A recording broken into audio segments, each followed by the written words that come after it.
Welcome to a fine time for healing, a place where your physical, emotional, and spiritual well-being are all that matters. So put your feet up, relax, and enjoy today's show. Today we have with us Antonio Kalentzis, and if I did get that right, Kalentzis? It's right. Yeah, thank you. Who is a highly skilled psychologist with over 13 years of experience in providing individual and group therapy, psychological assessments, and evaluations.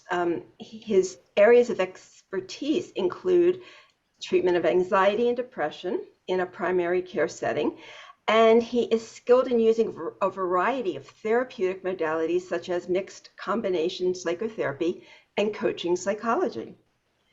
And I'm going to have, he's a graduate member of the British Psychological Society in divisions of coaching psychology and political psychology, and a member of the International Society for Coaching Psychology.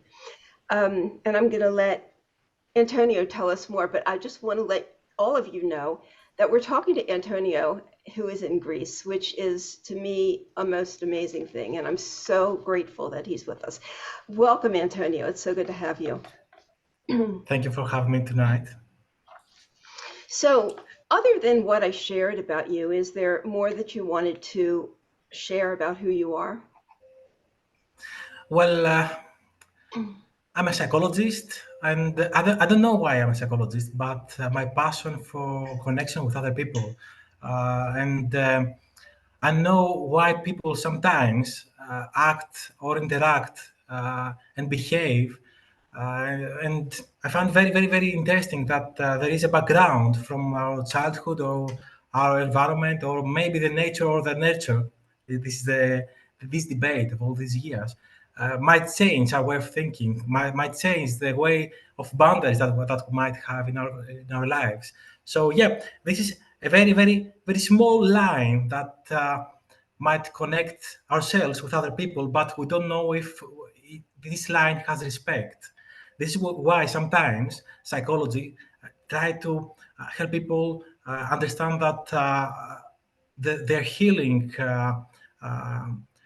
the heal time, the time that they need to heal their wounds, their traumas, is not their fault. So they might change their lives, even if it needs some time. So yeah, psychology for me is something special and something much more philosophical, and very well connected with emotions, actions, and neuroscience. Absolutely. A lot of people go into the field of mental health, because they've experienced things in their past that made them very curious about this. Was that the case with you? Yeah, when I was, I think, 14, 15 years old, I was a professional football player, soccer player maybe. And yeah, I was in academy and I had a bad injury on my leg and I couldn't play. I couldn't promote the first team. So I think it was the first time that I felt depressed. I didn't know that. I started to know that when I finished my studies on my postgraduate degree. And yeah, now I'm working with academies, with soccer players, basketball players, and it helps me to empathize and sympathize with other people, with all these kids that right now they are adolescents, maybe kids, but tomorrow they are the adults, that they are the part of our society. Our fault is that we sometimes see other people as kids or as an unexperienced person, but we forget that this is the future. This is not the future. Is the time. Is that it's the time right now that we might help them be productive people with full of good vibes to attract their visions and their dreams, future dreams. Right. If we can address this in adolescence or childhood, life can be so different, because we know that we carry our child within us, and whatever wounds are there are going to still be there until we resolve them. So today I want to talk about contrasting healthy relationships versus dysfunctional relationships. And let's start with the family situation. So, what does a healthy family system look like? Well, healthy. According to the World Health Organization, health is a triple cycles. They combine biological, sociological, and psychological situations. All these together has a sum that might be the healthy. We might say that we're a percentage of healthy. But a healthy environment is very well connected with our experiences. For example, if I was born in a place that it's okay for these people to interact with violent behaviors, so this is healthy for me. When I'm going to be an adult or I'm going to do whatever to interact with other people, I think I don't think it's. I have a very very big percentage of my actions will be violent. So yeah, a healthy family is for me.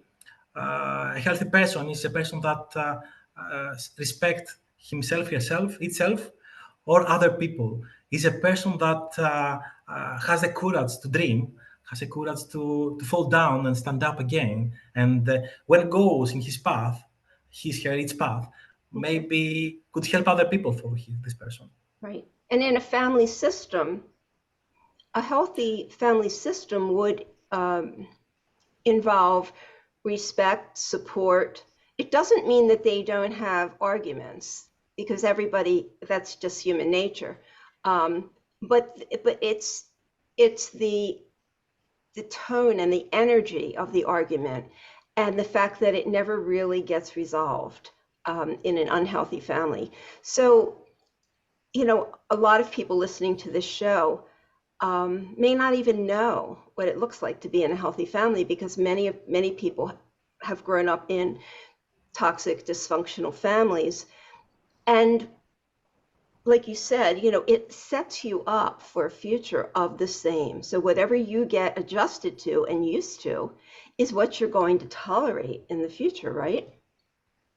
Yeah, you're you are right about this. And we have to mention that many people live in a relationship.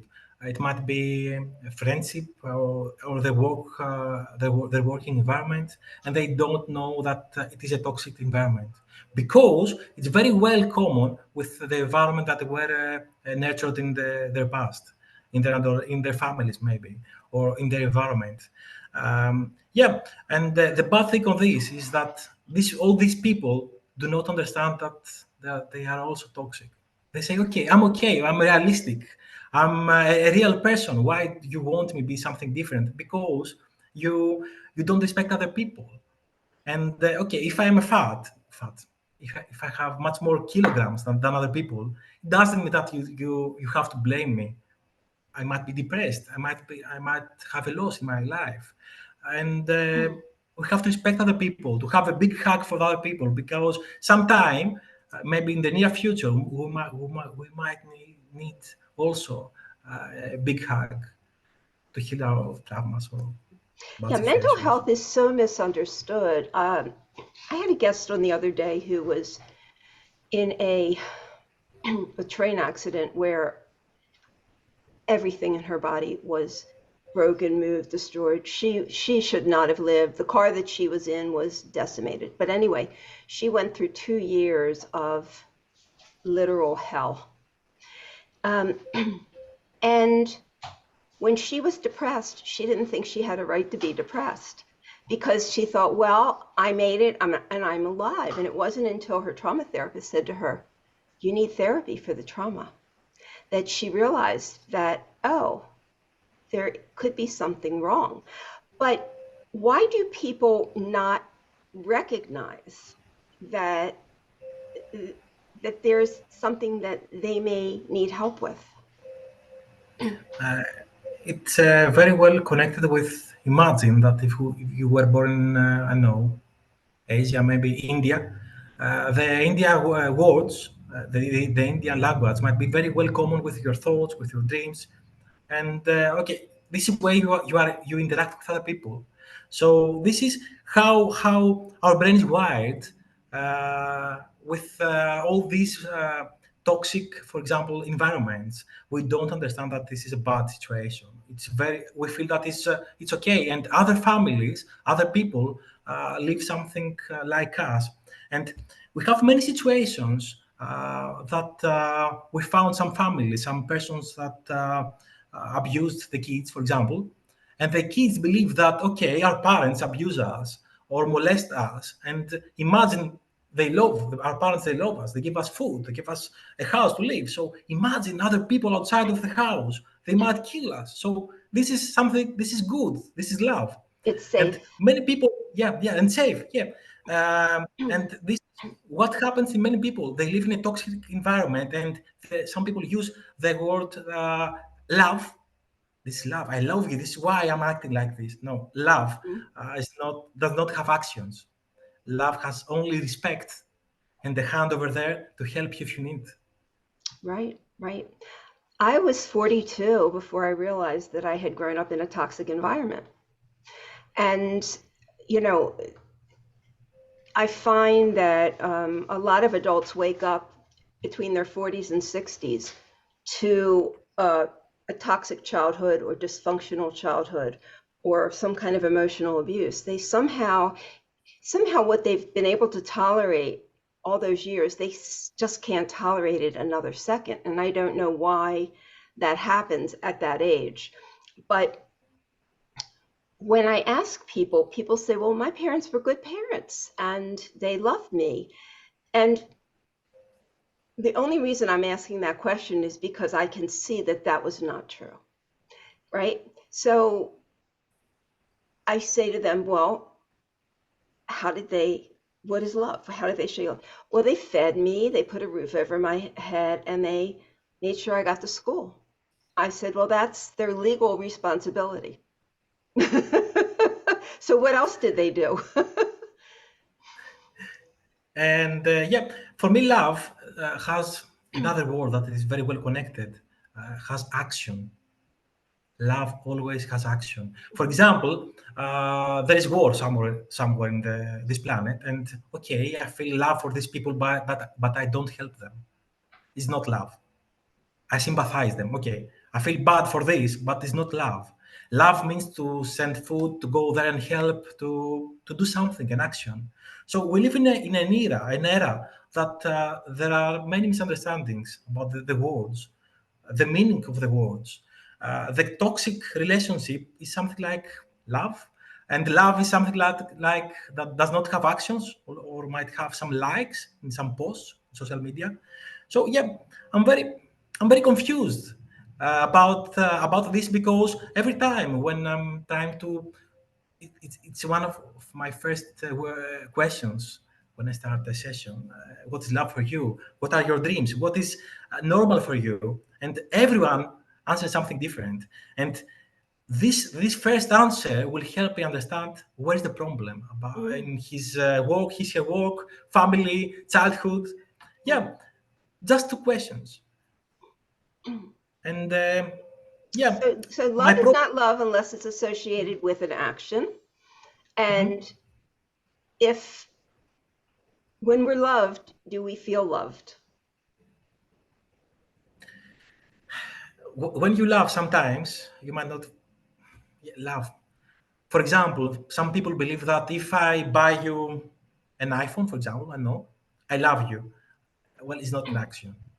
Mhm, Materials is not connected with emotions, and even these the emotions is something special. We can't find them. Where do they live inside us? We don't know, but we know how we felt when we were in a place that love was in the air. And yeah, materials and the materialism on this era help do not help people understand what is love, what is toxic, mhm, what are the boundaries, and the ethics, and the way people interact with other people these days does not have boundaries of love, of emotions, that just materialism. So I mhm, think this is a big problem of our era, and this is why people just accept all these bad and toxic, for example, interactions for money. I know, for a better car, for a better vacations. I know, and if Mhm. we accept the toxicity is like something like Machiavellism. Machiavellism is when you see something bad, and it's something that happens day to day to you. You say okay, but it's very very very bad. So yeah, Machiavellism is a new word in our era that people have with them. Yeah, love is kind. Love is supportive. Love is predictable. Love is uh, growth oriented. And if you have to question whether somebody loves you, chances are that they don't, unless you have some sort of personality disorder that makes you feel insecure or something like that. But if you've been in a marriage for 20 years and you're not sure if that person loves you, but they say they do, you have to look at the actions. Do you feel loved, right? Yeah, but some people are very insecure because of their life before the marriage. So they ask every time, love me, do you love me?" So, yeah, Hmm. it's the opposite side of the toxic relationship. Hmm. And some people, well, not some people, all these people on this world love with a different way. Hmm. And our problem is that we want to be loved in the way that we want to be loved. And we push other people love me as I want to be loved, and it may not happen, I think. Hmm. So relationships, even if it is a working relationship or a friendship or a romantic relationship, needs to have an open book and start to get these people right the way they see this world. So they might use the same words. For example, what is your favorite kind of dogs? You might say Rottweiler, for example, because it's connected with your experiences when you were a child. For me, it might be a cat.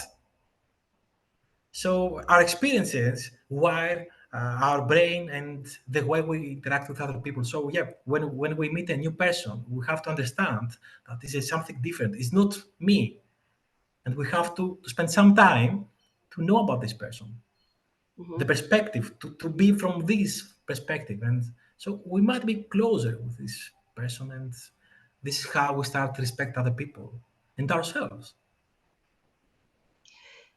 So my work is mainly with narcissistic abuse. And so narcissists are typically, I mean, they can't love. It's just not possible. But they can act like they do. So people get very confused because they are hearing that they're loved, but they're feeling abused. How do we tell the difference in that situation? We are talking about a disorder, so all these people do not understand that they have an illness or a pathology.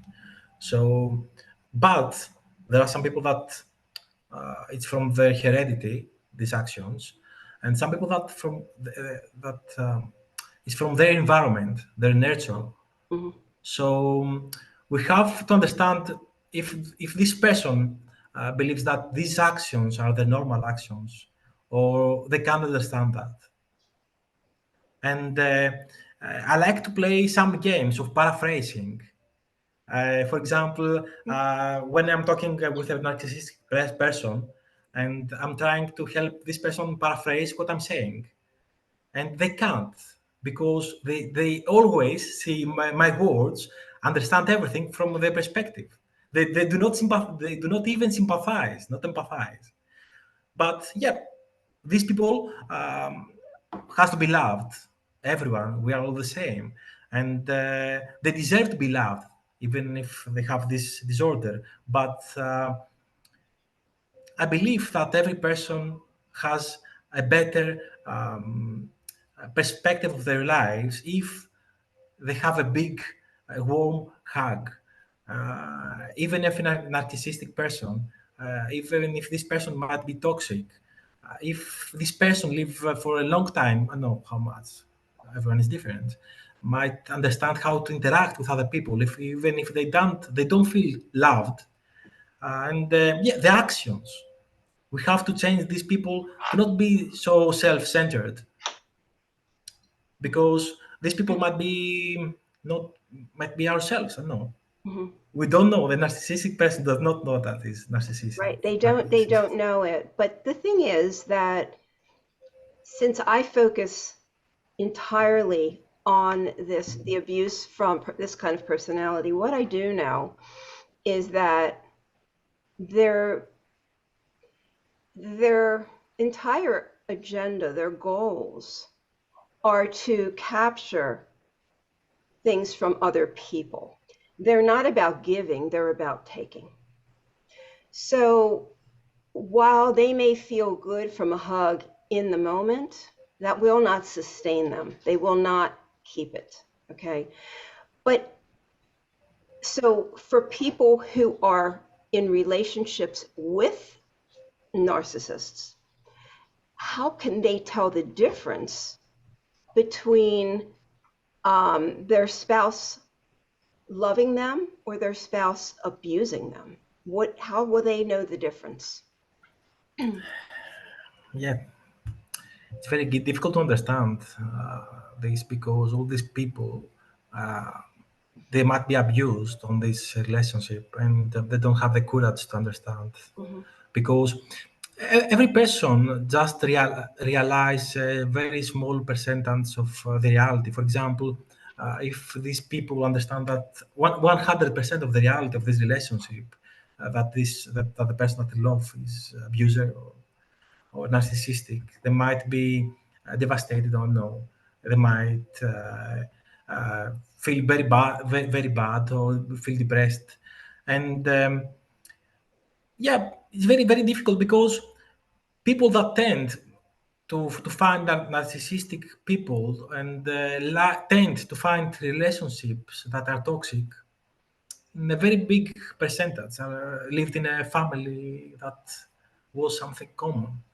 So Hmm. if we need a why to understand what happens, we Hmm. just connect the family, the environment that Hmm. these people were adults, Hmm. and their future.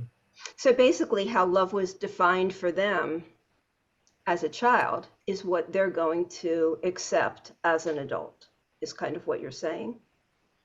Yeah, for example, if their parents were toxic, narcissistic, and they were violent, and they abused them, if they find a person that just being narcissistic, it's okay for them. It's perfect. This is the love, the real love, I something better. But uh, the better from worse is not the bad. It's something good. This is a very wide range of actions that people do not understand. And the bad thing that is, they might have kids, and all this cycle of toxicity will be the future in the future. So we exactly. have to, and this is the problem. That we are all very well educated. We have Google, we have scholars, papers, and everyone knows about narcissistic actions and disorders and toxicity, and it's something that is spread day to day to more people. I don't know why this is happening, It's big. uh, It's and it's going to be epidemic. bigger. It's a pandemic, yeah, bigger than COVID. I think maybe it's a pandemic, and I don't know why. Maybe because people 100 years before, 200, they only had human relationships, a few materials. Maybe they didn't have electricity, but they had love. Today, we forget that we have to spend time with a person. We forget that our ego sometimes might be smaller from our relationship. And we believe that if we use, for example, a social media application, we might find a new partner. So everything is consuming, even the love. So yeah, I feel that even if the world was cruel 100 years before, or maybe in Middle Ages, I believe that they loved truly, and we forget these romantic centuries. Hmm. So in a romantic relationship, we have to feel like the other person is giving of themselves. I mean, you can't have a relationship with one person putting up with everything and the other person just doing whatever they want. Both people have to be invested in the health of the relationship. And I feel like there has to be growth. You have to see this relationship growing and moving forward. And if you don't, if you're still having the same arguments you had 30 years ago when you first got married, something is not right here. And this is, I think, very well connected with your first question. What is healthy relationship? Mm-hmm. If a person gives much more than another person, is more active than another person is much more passive, and they grow up as a relationship, it's healthy for them. Even if someone of them in 30, 40 years might have burnout, because this person pushed him herself uh, to give much more than another person. And some people do not understand that they are in this place. Mm-hmm. They give much more than other person, something normal, because okay, some people can't give much more than other people, do not know how to do that. But this is what love does. Love makes you do something new that you never did before. Love makes you change everything for a better now, for a better future, for you and your Right. group, Yes. your cluster. Yeah. Mm-hmm. Right. Exactly. They want you. They want more for you, and so I think that's really kind of how we figure this out is this person wanting the growth, your growth, and the growth of this relationship. Are they invested in that? Because if they're not, then it's a very one-sided relationship, and after a while that gets to be very painful. Maybe you can do it for 10 years, maybe you can do it for 5 years, whatever. After a while, when all you're doing is sacrificing and not receiving, it wears you down, and it gets to the point where you just can't do it anymore. I mean, there's only so much that we have to give. And let's talk about self-love, because to me that's so important. If we don't give to ourselves first, we have nothing really to give, and we're giving from some place that's empty, right? Yeah, it's very controversial because some people tend to give everything to everyone. But then they So feel they feel, tired and they feel resentful. So in order to be able to give and still not be tired and still have more and more to give and feel okay within yourself, well, you I must think that, replenish this, right? yeah. The question is what this person motivates to do these actions, to not love himself, herself. Why? What motivates this person to just give to other people? And I think this very well connected with the experiences of his life. For example, if this person lived with a single parent family and had a father or mother that did everything, and this person sacrificed his life, her life, for the kids, I believe that the future adults, these kids, might be persons that we have much more to give than to get. They might be much more happy to see the people that they love to be smiling, be happy. And if you if you ask me what I believe of this is every time the question, what does motivate you for the future? What are you thinking about other people? What are you thinking about yourself? And people that tend to give everything to other people, yes, sometimes do not love themselves. Hmm. And the emptiness when they are about 60 years old, and when they go back to the flashback, might have an empty uh, life of feelings. But this is why we're everyone different, because we have everyone different perspective for the love. Hmm. But even if a person does not love himself, herself, but has respect for himself, herself, I think it's a very, very Respect, good right. place. Hmm. respect, because some people do not have love for themselves, but they have respect. They have boundaries. Boundaries, self-love, self-respect, right. You're right. You're right. And I sort of break it all down. I break down self-love into different categories, and self-respect, self-pampering.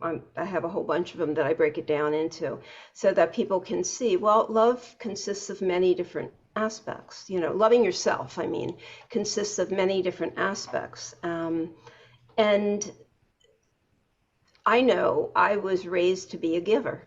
I was raised to not take and to give. So I was worn out. I was tired all the time. I was resentful all the time. I picked relationships that were one-sided because of that. So, once I realized that I have to take care of me first, then everything became more healthy in my life. More happy or more healthy? Healthy. Healthy. Yes. Okay, I Healthy, understand. safe, Yeah. productive. Yes. So let's talk about the work environment, because a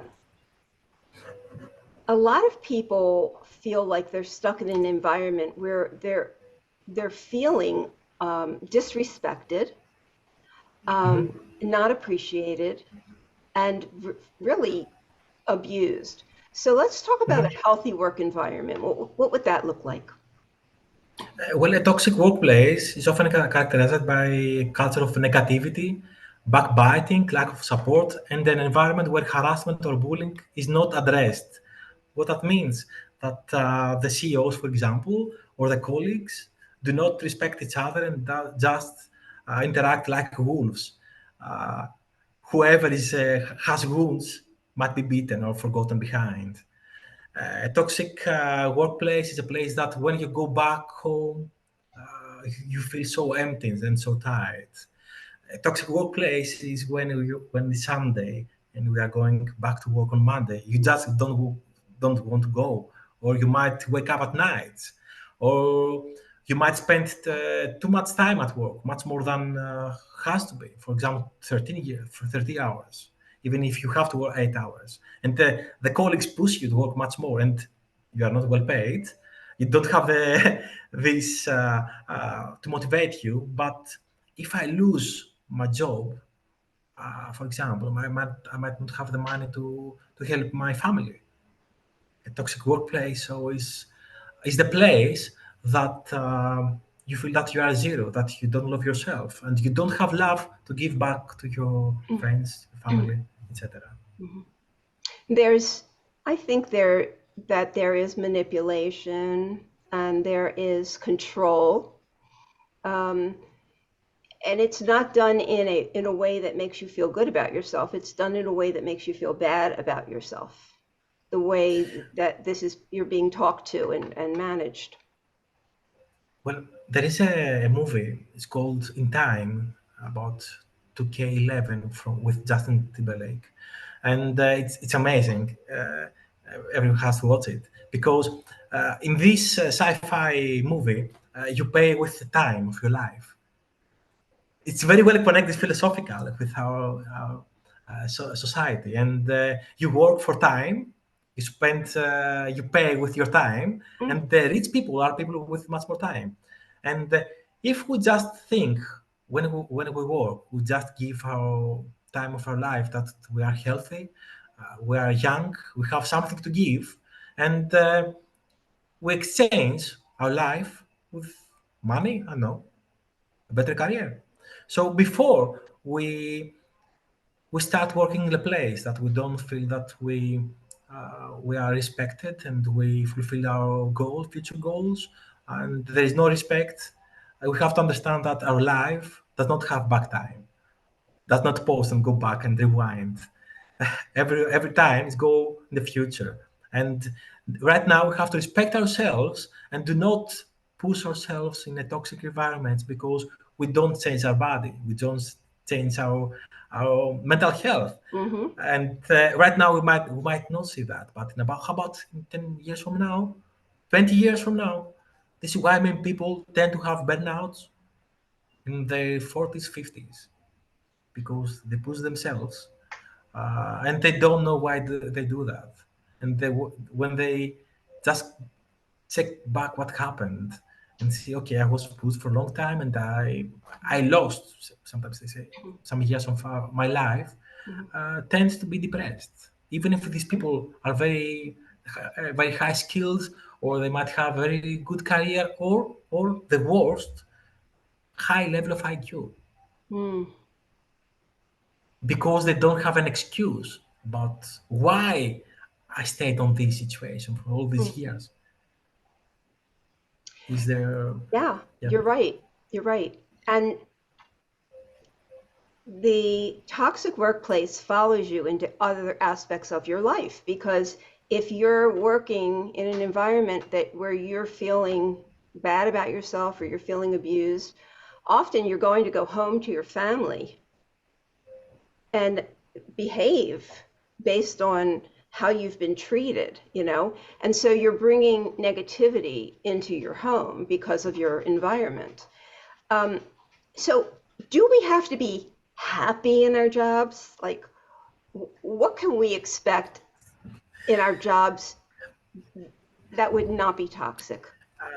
a working place is like every relationship in our lives. Might have some arguments, might have pressure, might have bad times, but even if we have a bad time, respect might be on this place. Even if we behave sometimes, we have to say sorry. We have to apologize. So when we work in a place that nobody apologizes, everyone is going just to show you that you are not that good. You are worse than me, and they are just trying to be better and not work all together to have a better result as a group. Yeah, this is the time that we need to understand ourselves, what we are, what we need, and what make us happy. I love to ask every person, why do you work? If you ask a person, why do you work? You go to work. Yeah, I work. I have a career. I'm very good on this. But okay, why do you work? For the money? How much does cost your life? $1 million? 2 millions? How much?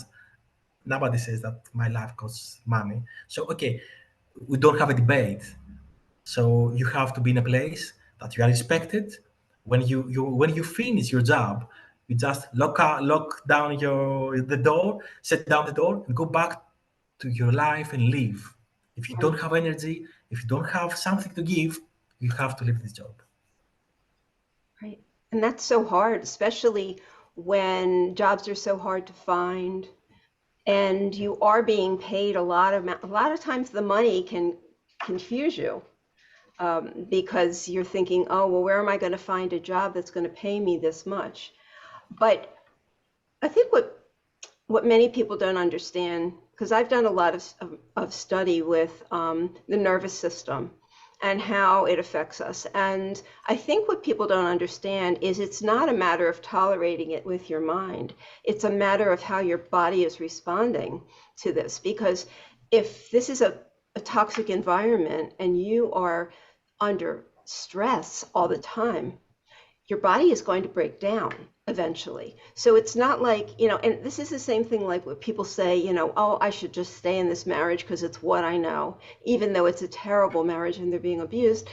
Um, they feel like, well, what they know is better than what they don't know, but they don't understand that living in constant anxiety is going to destroy your physical body, right?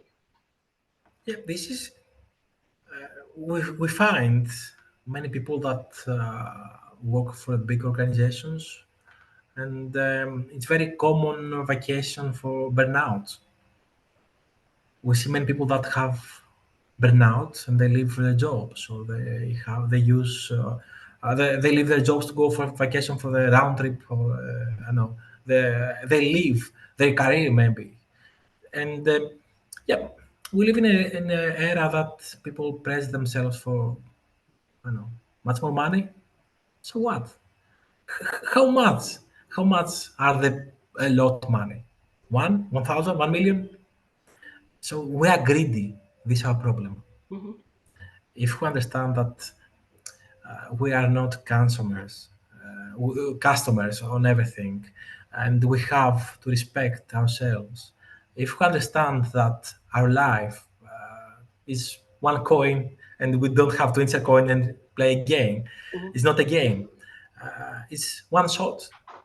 We have to respect ourselves, and we have not to accept for our better career, for much more money, bad behaviors that are far away from our ethics, our morals, and we live in a bad, not a bad, a toxic place when we change, when we don't like things that we love for our lives.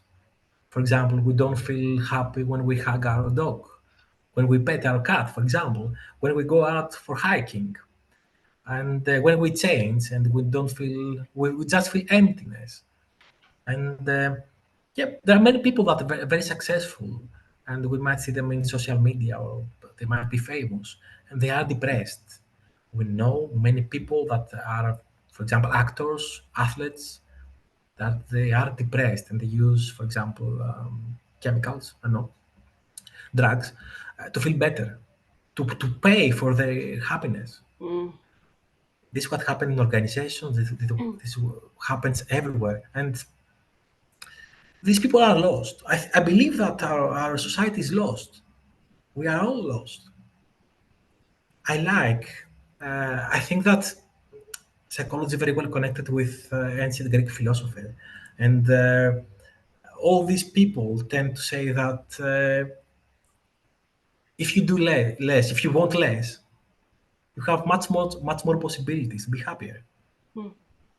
if if you choose to be happy with people, with interactions, with the environment, their nature, we don't respect the nature, and the nature, we are so much toxic, we don't respect our planet, and the planet is toxic with us also. Mhm. We can't say we are very well educated and we know nothing. I think this is our problem. Yeah. That's so true. That's true. That's true. Um, you promote the concept of psychologized. What is psychologized? Yep. About 12 years ago, I was in England. I worked as a psychologist, and I was alone. It was a bad period for me, and I started writing a blog about psychology, mental health, and psychologized means to make everything be a part of psychology, to use just simple words. Yeah, just like folk psychology, to help other people understand. Okay, you don't need to use scientific words to help other people understand what is psychology. You just use simple words because psychology, mental health is for everyone, Hmm. not from the very well educated people. Because we have to understand that only about 20% of this planet has the chance to go to the university. 10%. So yeah, mental health is not only for 10% of this world. It's for 8 billion people. Something like that. This is the Hmm. number. Hmm. Yeah, we have to understand that if we have the opportunity to be very well educated, if we have the opportunity to be scientists, we have uh, we have to understand that we need to be volunteers to help other people that do not have this opportunity. We have to to leave an impact on this world, not the very well educated, but for everyone. Yeah, this is psychologized. Do something simple and just leave an impact for everyone. Right. Leave an impact. I agree with you. I agree with you. I think volunteering is so important. Um, it takes us out of our head, out of our own head, and allows us to give to someone else, And anytime that I feel that I'm just kind of too much in myself, that's what I do. I go and I volunteer because then, um, it takes me out of my own focus. And that's what causes a lot of our inner pain too, is when we are so focused on ourselves and we really don't have a distraction. And all we're doing is thinking about ourselves and how we feel every moment of the day. That's not healthy either, is it? Well, it's healthy for us, because for our ego, For our because ego, we right? might be greedy. Yeah, we might Mhm, be greedy. And mhm, we might have much more money. We might have been attracted from people that need our money, not us, our career. I know, but um, yeah, I believe that there is a misunderstanding here. What is love? We have to love ourselves, but not much more than other people. We need to love ourselves as we love other people. And if we can't love other people, do not behave bad. Just let it be. Just go away. And I believe that I use the computer science way of thinking, that there is not action and interaction. It's action, data analysis, data analysis, interaction. And this is data analysis, this data analysis might have respect. So before we interact, either we feel that we are in a toxic environment, mhm, we have to understand that, okay, this person might have a problem, might have a disorder, might have a bad day. I respect myself. I don't go to start a fight, to mhm, act like this. And just need to say that have a boundaries. Please, you are out of my boundaries. Please respect me. And if this person do not understand us, we have to leave. Do not stay in a toxic environments for money, for better career, for I don't know. Even if you believe that this relationship fulfill our future dreams, our dreams do not have bad habits, do not have psychopathology, does not have I know anorexia, for example. Our dreams only have smile. And this is every time when I work with academies, I love to ask with the kids, with adolescents, what do you want to be when you grow up? They answer me, I know, sportsman, scientist. Nobody tell me I want to be happy. And this is why but every time, I start my lecture. Okay, we have something to do right now. mhm. Okay, guys, you have to be happy. Be happy. That's so true. Yeah. It's hard to know what happiness is, I guess, because it's not, you can't define it one way. Happiness is so individual. In the United States, I'm sure that you've watched this, but there is so much violence here and a lot of school shootings, a lot of very um, sick young adults that are doing these kind of things and hurting people. You know, to me, that starts in the family system. But I know that our society is things are disorganized right now. What do you think is it would cause all of that violence among these young people, 18 to 21-year-old kids? Um, Why do this they, is what why happens in Europe also, it the last does? 10 years. We have many violent situations, and every day we see in BBC, for example, in England and in other European countries, violent situation between people, minorities, etc. And does not is not only the problem of the family; it's the problem of the society. We are divided to rich people, to people that have better opportunity or better life from other people, and these people do not care about other people. We are divided, and this is our problem. I think we have to understand. For example, in a country, we are all in a group. We live in the same place. My mentality, my way of thinking is that if I live in a city, for example, in a neighborhood, that my neighborhoods are not happy. When I go out, I will see people that are sad. So I might not feel good. So we need a society to as we can do, as much as we can do for a better to leave a better impact, to be a better role model for other people. And this is our problem. Again, it's our problem. We tend to be uh, with people that are in our social groups, I know, close to our social labels, and feel very well, and we don't understand that we are all together, all the same. And all these people that do not have the same opportunities with us, might act violent. Hmm. It's a social problem, I think. Mm-hmm. Our society is not well conducted because there are many people, everyone needs to have a chance for a better life. And why I might have a better life from other people? Because I was born in Greece and I have electricity. How about the people from Africa? How about from people from South Asia, for example? Very poor, billions of people. If even if I live in US, even if I live in Europe, I believe that I need to leave something for these people. We need to act for everyone, even if they do not know that. We need to volunteer. We need to. Why buy every time a new phone, for example, if we don't have spare money? Why borrow from the banks for our ego? Spend this money to help your neighbor, for a shelter of animals, for the nature. Well, I'm a member of a committee of the British Psychological Society in a new group that is about environmental crisis, and we're just trying to connect our actions and psychology and climate change. And we use the word every time that we live in a crisis. We don't have economical crisis.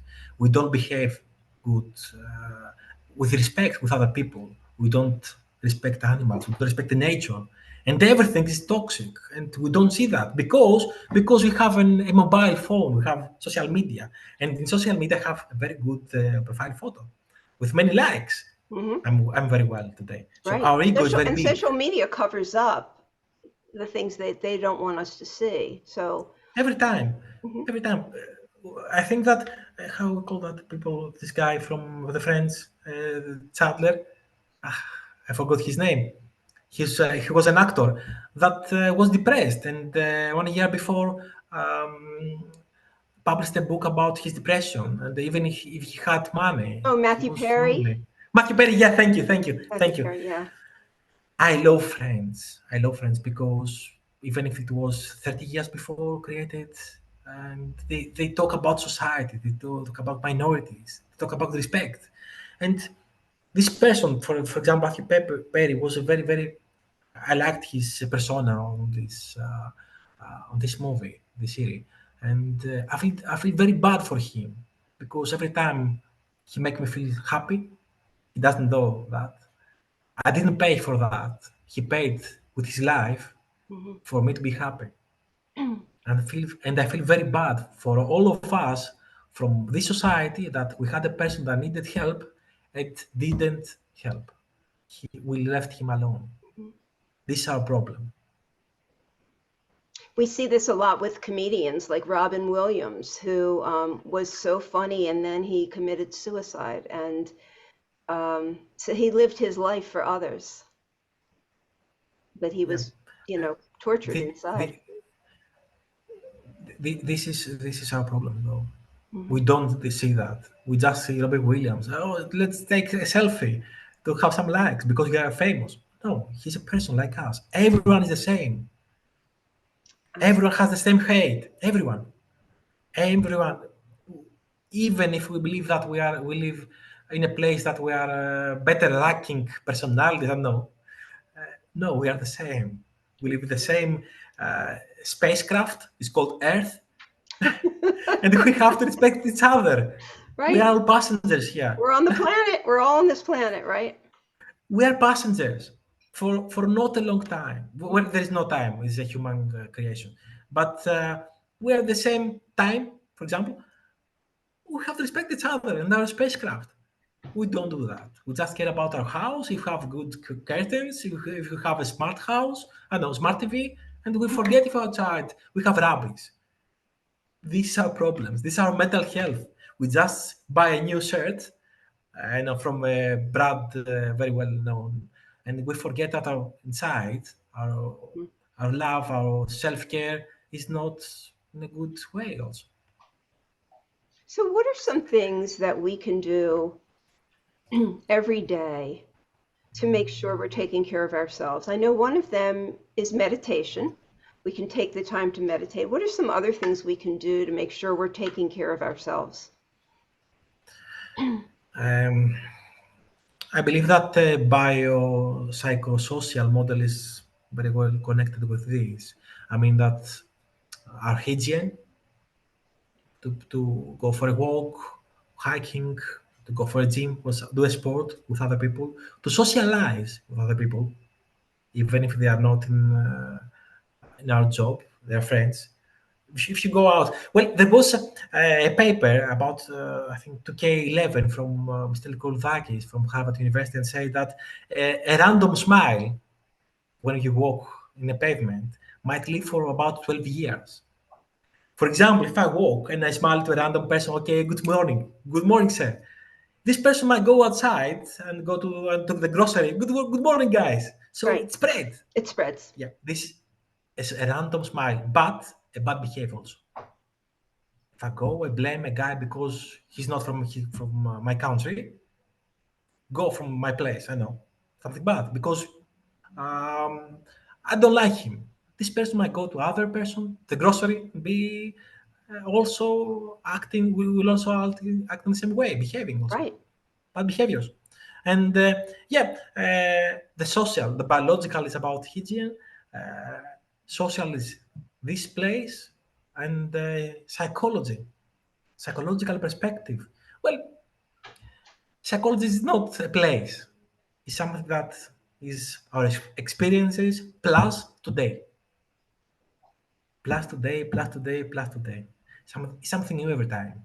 So it's a place that we need to understand, to uh, to have a friendship with this place, with this place, to be friends and not blame ourselves from the past, and understand what happened today. That's a big thing. Letting not creating a life sentence over things that happened in the past, right? Don't live there. Don't punish yourself over and over for things that happened in the past. Today, what's happening today? We get a new, Many people harm themselves. They do scars, for example. Even if they don't do scars, they push themselves to feel bad, and they mhm, feel okay for this. mhm, And yeah, we don't have to blame ourselves from the life that we had for our childhood, and all this experience. Yeah, well, there is a big difference about events of our lives and experiences. Event is something that happened. Experience is something that you learned about this. mm. So even if we have bad events in our lives, you have to make them be a good experience, a good weapon to have a better life, That's right. better interactions. And this is, I think, that the meditation might have this place of Mhm. what happened in my life. I have a very bad childhood. Why? Because my parent was abusive. Okay, what I will not do again? How I will interact with other people? Not this way. How will I do it differently? Right. How can I Yeah. take what I learned and make it better? Change it in some way, make something positive out of something that was not so good for us. Yeah, I agree with you. I think that's really, really important.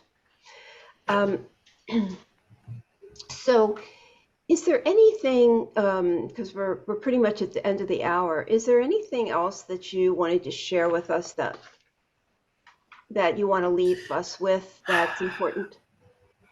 Uh, yeah, I think when a person dies, when a person dies, everyone believes that the person dies when the biology does not exist. But do you know Socrates? Do you know Napoleon? Do you know, I know, Edison, Thomas Edison? Of course you know them. Do you know Aristotle? Do you know Pythagoras, for example? Do you know Einstein? You're We talking all about know them. Einstein, Aristotle. Okay, yes. They are not dead.